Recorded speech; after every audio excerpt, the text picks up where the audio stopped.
ها بشر. كوكو هي هاي. لا كوكو شنو؟ لا وياك طوباني بالمدرسه، لك مو زين نازل وياك اشتري السياره خاطر لا تنبطح. كوكو حبيتها بعد ما له علاقه. يابا اني مو ضد هاي العلاقه والله، بس غير تصبر، يعني ذاك اليوم باطحيك بسياره، اصبر خلينا نفحصها. يلا امشي امشي تعال. هسه احنا جانا نشتري السياره، ما تقول لي وين جايبنا. انا جايبك يم مستر كار. هذول الناس يفحصوا لك السياره من الدعاميه للدعاميه، قشر، محرك، جير، كهربائيات، احسن ما تنبطح، وبالاخير ينطوك تقرير. تقرير؟ ان شاء الله تقوم بالسلامه. لا حموشي هي مو حامل، جاي نفحصها والله، روح جيب السياره وتعال امشي.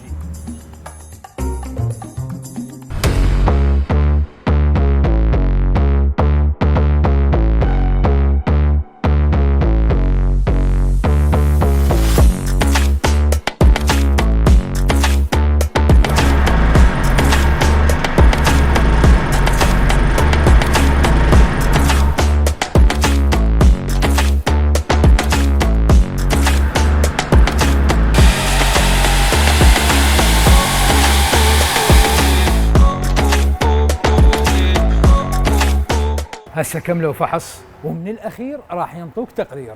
الله، بس قل لي التقرير ما بي من نام.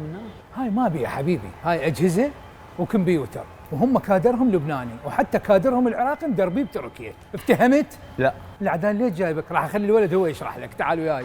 احنا معروف عندنا حموشي ذكاءه كلش عالي، يعني هو عبر نيوتن بالذكاء، فهذا كل اللي صار هو بعد ما افتهم، فاريدك انت تشرح لي، خلي هو يسمع. هسه يلا حبيبي، طلع عندك الشاصي الامامي الايسر تعديل زائد صبغ، اللغد الامامي الايسر تعديل زائد صبغ، بها ضربه اماميه السياره. حلو. زين. عندك بالنسبه لبريكاتها، بريك امامي وخلفي زين، ما عندك فيهم مشاكل. عندك دبلات الاربع زينه. عندك الانحراف تيارات عدله. عندك عزم المحرك نمر جير، عزم المحرك زين، نمر جير زينه، ما عندك مشاكل فيهم. قوه المحرك زينه. عندك هون القطع اللي مأشر لك عليهم هن المصبوغين، عندك البنيد مصبوغ. البنين مصبوغ. اي حلو. عندك تشاملق الامامي الايسر همين مصبوغ. شامل مصبوغ ومفتوح. ومفتوح. عندك باب السائق مبدل. مبدل. وعندك الدوسه نصف صبغ. نصف صبغ. ايوه. وعندك الدعاميه الخلفيه جزء صبغ. جزء صبغ. هاي كلها وحبيتها انت وتريد تاخذها. امانه قال مكفوله السياره. مكفوله مو؟